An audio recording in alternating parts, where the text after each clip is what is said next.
yung impeachment kasi was beyond our control, no? Pwede namang hindi impeach nun eh. Tsaka it was a useless exercise kasi yun naman yung sinabi ko sa kanila kahit pirmahan nyo ngayon, Feb 5, ganun din, June 2 pa rin yan itatakal ng Senate, no? So ano nangyari doon? Di ba nagkaroon ng backlash naman talaga. Yung Hague, there are external factors beyond our control. So it is not an apples to apples comparison, no? Ang pag-usapan natin dito, yung totally within our control, yung impeachment. Kung hindi natin ginawa yun, hindi ganito kasama. Tsaka nagkaroon ng parang pattern. Isipin mo, una, in-impeach. Tapos pinadala sa Hague. So parang pinagplaplanuhan mo, di ba? But kung wala yung impeachment, baka iba yung pananaw ng tao. Baka sabihin nila, sumunod lang talaga sa batas. Pero yung impeachment, iba ang tingin ng tao doon. Given what you said, bakit nga bakit pinilit?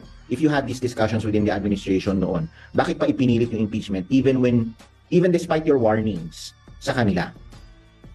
Bakit pinilit yung impeachment? Hindi na ako sinama doon sa Hindi na ako sinama doon sa huling usapan. Okay? Pero doon sa mga nangyari, may duda ako kung bakit pinilit yung impeachment. Can you share with us or would you keep that to yourself muna?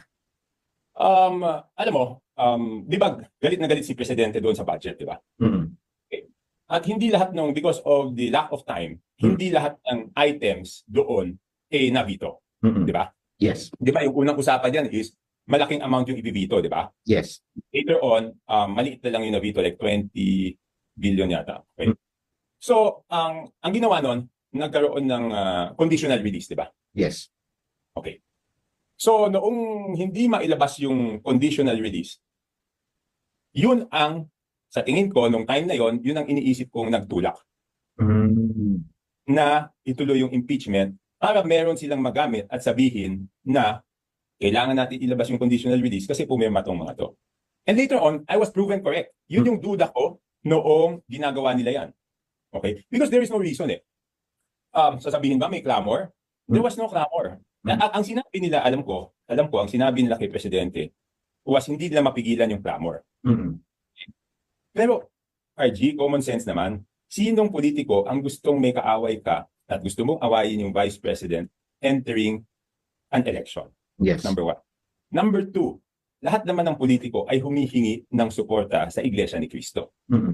So, ang gustong mag-vote ng impeachment nung nag-rally na ang Iglesia ni Cristo supporting the call of the President na wag ituloy yung impeachment. Number three, yung Presidente ayaw niya talaga nung impeachment because on the day of the signing of the impeachment, I had a meeting with him na nagkataon, yun yung nagpipirmahan, natapos